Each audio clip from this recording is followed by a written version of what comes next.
Assalamualaikum warahmatullahi wabarakatuh. Nama saya Kesha Putri Hermawan dari kelas 8 Asia. Saya akan menjelaskan tentang nafza. Nafza memiliki kepanjangan yaitu narkotika, psikotropika, dan zat adiktif. Yang pertama adalah narkotika. Narkotika adalah obat-obatan yang bisa memengaruhi cara kerja otak, mengacaukan kondisi fisik dan mental seseorang, serta memiliki resiko kecanduan yang kuat. Narkotika berasal dari tanaman atau bukan tanaman, baik sintetis maupun semi-sintetis, yang dapat menyebabkan penurunan dan perubahan kesadaran, hilangnya rasa nyeri, dan dapat menimbulkan ketergantungan. Contoh narkotika yang pertama adalah ganja. Ganja mengacu pada daun, bunga, batang, dan biji dari tanaman Cannabis sativa yang dikeringkan.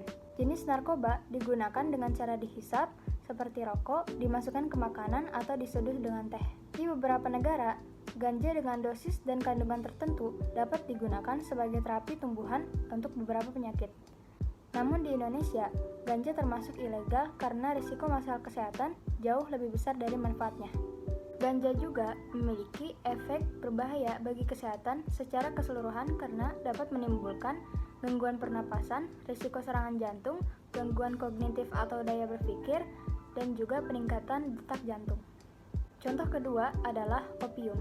Opium adalah jenis narkotika yang berarti memperlambat komunikasi antara otak dan tubuh penggunanya. Menyuntikkan dan menelan opium dapat meningkatkan risiko overdosis. Opium memiliki efek menenangkan. Contoh ketiga adalah kokain. Kokain termasuk dalam jenis narkoba yang sangat adiktif dan bisa memengaruhi sistem saraf pusat. Kokain terbuat dari ekstrak daun tanaman koka berbentuk bubuk atau kristal putih halus dan bisa digunakan dengan cara disuntik, dihisap, atau dihirup. Kokain tentunya dapat meningkatkan risiko terjadinya beberapa masalah kesehatan.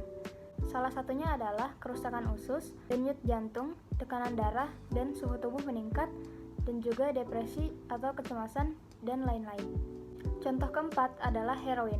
Heroin adalah jenis narkoba adiktif yang berasal dari bunga opium poppy. Heroin berbentuk bubuk putih atau coklat yang bisa digunakan dengan cara disuntik, dihirup, atau dihisap.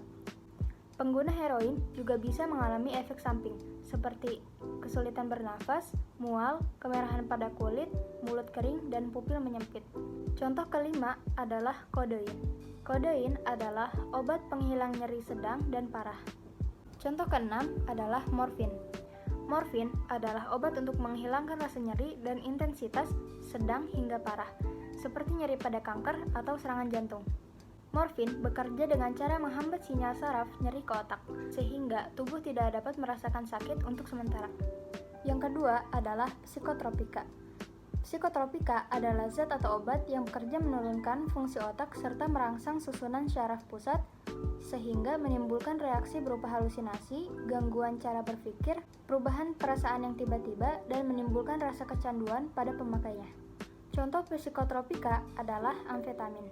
Amfetamin adalah obat stimulan sistem saraf pusat yang digunakan untuk menangani Attention Deficit Hyperactivity Disorder atau ADHD dan narkolepsi.